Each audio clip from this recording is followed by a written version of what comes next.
আসসালামু আলাইকুম। আজকে আমরা এই ভিডিওতে 4টা বিজনেস আইডিয়া শেয়ার করব যেগুলো মোটামুটিভাবে কম টাকায় শুরু করা যায়, তবে প্রফিটের পরিমাণ খুবই বেশি। ভিডিওটা শেষ পর্যন্ত দেখবেন, ইনশাআল্লাহ এই 4টা বিজনেস আইডিয়া থেকে হয়তো বা কোনো একটা বিজনেস আইডিয়া আপনার কাছে ভালো লাগতে পারে। তো চলুন শুরু করা যাক। আমি আছি শাহিন, আপনারা দেখছেন টাকা কথা বলে। প্লাস্টিক বর্জ্য যদিও আমাদের এই দেশে ইভেন সারা বিশ্বে এখন বর্তমানে বিস্ফোরার মতো, কিন্তু এই প্লাস্টিক বর্জ্যকে কাজে লাগিয়ে অনেক বড় মোটা অঙ্কের টাকা ইনকামের ব্যবসা করা যায়। বিশেষ করে এই যে বোতলগুলো রয়েছে, এই বোতলগুলোকে কিন্তু আমরা রিসাইকেল করে নতুন প্লাস্টিকের দানায় পরিণত করতে পারি, তারপর সেটাকে কিন্তু ভালো অ্যামাউন্টে বিক্রি করা যায়। ইভেন আপনি চাইলে এটাকে একটা ভালো ইন্ডাস্ট্রিতে পরিণত করতে পারবেন যদি আপনার সেরকম ইচ্ছা থাকে। এছাড়া অন্যান্য প্লাস্টিক বর্জ্যকেও কিন্তু নানানভাবে নানান রকম রিসাইকেল করে অন্যান্য জিনিস তৈরি করে বর্তমানে বাজারে ছাড়া হচ্ছে। ইভেন আপনারা শুনতে পাচ্ছেন বর্তমান সময়ে চায়না কিন্তু বাংলাদেশের বর্জ্যগুলো নিয়ে, শুধু প্লাস্টিক না অন্যান্য বর্জ্যগুলো নিয়ে বিদ্যুৎ উৎপাদন করতে চাচ্ছে। তো সেক্ষেত্রে বুঝতেই পারছেন বর্জ্য আসলে বর্জ্য ফেলানো জিনিস নয়, এটা অবহেলার জিনিস নয়, এটা খুবই মূল্যবান একটা জিনিস যদি আমরা এটাকে প্রপার ইউজ করতে পারি। তো যদি আপনি ব্যবসার আইডিয়া খোঁজেন তাহলে আমি বলবো প্লাস্টিক রিসাইকেলের একটা মেশিন কিনে নিতে পারেন, নিয়ে আপনি এই ব্যবসাটা শুরু করতে পারেন।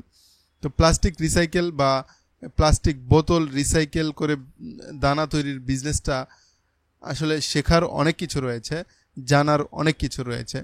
তো যদি আপনি এই ব্যবসা করতে চান, অলরেডি যারা এই ব্যবসা করে তাদের সঙ্গে আপনাকে সময় দিতে হবে, অথবা দেখবেন অনেকেই ফেসবুকে ইউটিউবে তারা নিয়মিত এই ব্যবসাটা সম্পর্কে কন্টেন্ট দিচ্ছে, তাদের কাছ থেকেও আপনি নানা ধরনের পরামর্শ নিতে পারেন। তবে সবাই যে আপনাকে 100% সৎ পরামর্শ দিবে সেটাও কিন্তু ভরসা করা যায় না। আপনি নিজে থেকে একটু যাচাই বাছাই করে তারপরে ব্যবসাটা শুরু করবেন। যদি মনে হয় যে এটা শুরু করার মতো তাহলে শুরু করা যায়। তবে আমি বলবো আমার কথা শুনে অথবা কোনো ইউটিউবারের কথা শুনে অথবা কোনো কন্টেন্ট ক্রিয়েটরের কথা শুনে কোনো ব্যবসা শুরু করবেন না। নিজের বুদ্ধি বিবেচনা কাজে লাগিয়ে তারপর শুরু করবেন। এই ব্যবসাটাও প্রায় সেম রকম ব্যবসা, সেটা হচ্ছে ভাঙারি ব্যবসা। এটা আপনি রিসাইকেল করবেন না, জাস্ট আপনি এলাকা থেকে ভাঙারি সংগ্রহ করবেন, সংগ্রহ করে সেটা ট্রাকে করে আপনি বিভিন্ন ইন্ডাস্ট্রিতে বিক্রি করে দেবেন। বিশেষ করে আপনার এই ব্যবসা যদি আপনি করতে চান তাহলে মিনিমাম আপনার 5টা থেকে 10টা ভ্যান গাড়ির প্রয়োজন হবে, যেগুলো দিয়ে আসলে ভাঙারি কালেক্ট করতে হয়। আপনি নিজে আসলে একজন এজেন্ট অথবা বড় ব্যবসায়ী হিসেবে কাজ করবেন। আপনার একটা বড় গোডাউন থাকবে, আপনি 10 জন লোক নেবেন যারা মহল্লায় ভাঙারি কালেকশন করবে, অথবা লোক ছাড়াও অনেক সময় বাইরের লোকেরাও কিন্তু আপনার কাছে এসে ভাঙারি বিক্রি করবে। তো ভাঙারি এক্ষেত্রে কিন্তু বেশ অনেক ধরনের আইটেম রয়েছে, যে কোনো ধরনের ভাঙারি হতে পারে, প্লাস্টিক, লোহা, লস্কর, মানে কাগজ থেকে শুরু করে সব ধরনের ভাঙারি যদি আপনি কালেক্ট করেন, এগুলো আমাদের কাছে অনেকের কাছেই মনে হবে যে দূর এইটা আবার ব্যবসা হলো নাকি। আসলে যেটা আমরা নাক ছিটকাচ্ছি সেটাতেই কিন্তু লুকিয়ে আছে গুপ্ত ভাণ্ডার। এত পরিমাণ টাকা যে এই ভাঙারি ব্যবসায় যারা আসলে এই ব্যবসা করে তারাই বলতে পারবে।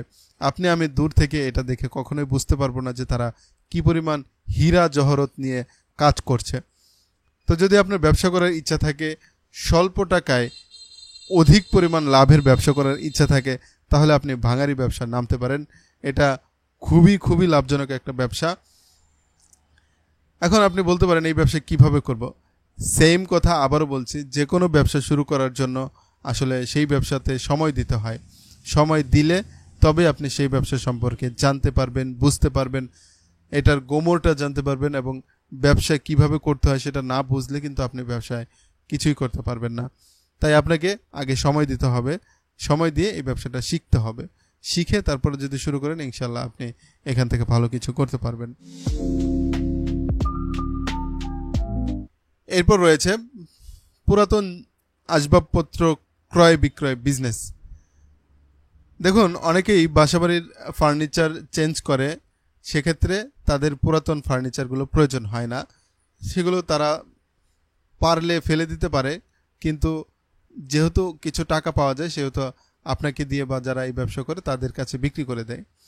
এছাড়া শুধুমাত্র বাসাবাড়ি নয়, আপনার অফিস আদালতেও বিভিন্ন সময় নতুন ডেকোরেশন করতে হয়।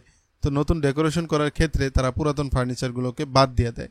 সেক্ষেত্রেও আপনি এই অফিস আদালতের পুরাতন ফার্নিচারগুলো কিনে নিতে পারেন, নিয়ে তারপরে হালকা পাতলা কাজ করে সেগুলো আপনি চড়া দামে বিক্রি করতে পারবেন। বলা যায় 50%, ইভেন দো এর চেয়ে বেশিও লাভ করার সম্ভাবনা থাকে এই ব্যবসাগুলোতে। তো এই ব্যবসা করার জন্য আপনার আসলে নেটওয়ার্কিং ভালো থাকতে হবে। যদি আপনার ভালো নেটওয়ার্কিং থাকে তাহলে কিন্তু আপনি এই ব্যবসা ভালো করতে পারবেন। যদিও বলা হচ্ছে যে এই ব্যবসা অল্প টাকায় করা যায়, কিন্তু বিশেষ ক্ষেত্রে অল্প টাকায় এই ব্যবসা হয় না।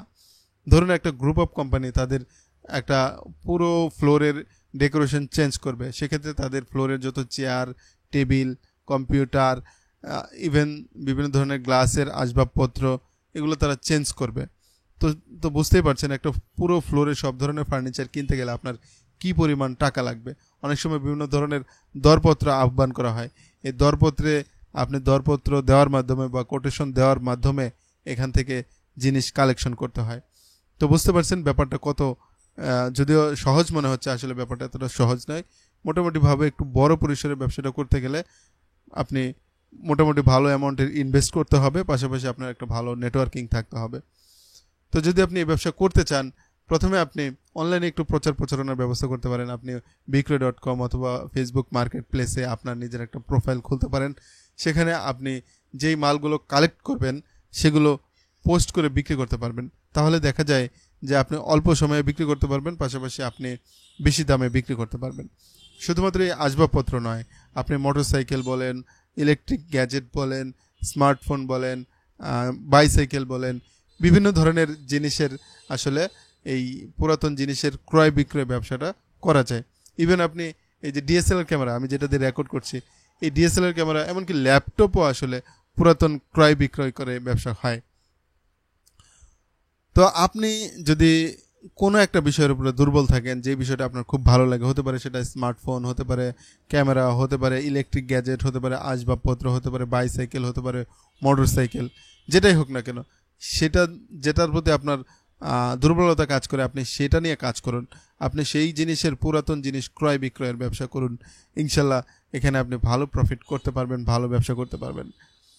আপনি চাইলে এই ব্যবসাটা আপনার মূল কাজের পাশাপাশি পার্ট টাইম কাজ হিসেবেও করতে পারেন। চতুর্থ ব্যবসাটা হচ্ছে মাটির আসবাবপত্র বিক্রির ব্যবসা। দেখুন, মানুষ বর্তমান সময়ে অনেক বেশি শৌখিন হচ্ছে। এই শৌখিনতার বদৌলতে মানুষজন এই মাটির আসবাবপত্রের প্রতি অনেক বেশি আকৃষ্ট হচ্ছে। তো আপনি চাইলে এই মাটির আসবাবপত্র বিক্রির ব্যবসা করতে পারেন। আপনি মাটির আসবাবপত্রের কথা বলতে গেলে আইটেমের অভাব নেই, প্রচুর পরিমাণ আইটেম আছে যেগুলো নিয়ে আপনি কাজ করতে পারেন। দেখা যায় আপনি একদম মফস্বল এলাকা থেকে, কুমারপাড়া থেকে বা কুটির শিল্প এলাকাগুলো থেকে আপনি মাল কালেক্ট করবেন। কালেকশন করে আপনি শহর এলাকায় এনে যদি বিক্রি করতে পারেন তাহলে ভালো অ্যামাউন্টে বিক্রি করা যায়, যেটা আসলে অনেক সময় বলা যায় যে 50%, 40%, মাঝে মাঝে তার চেয়ে বেশি প্রফিটে বিক্রি করা যায়।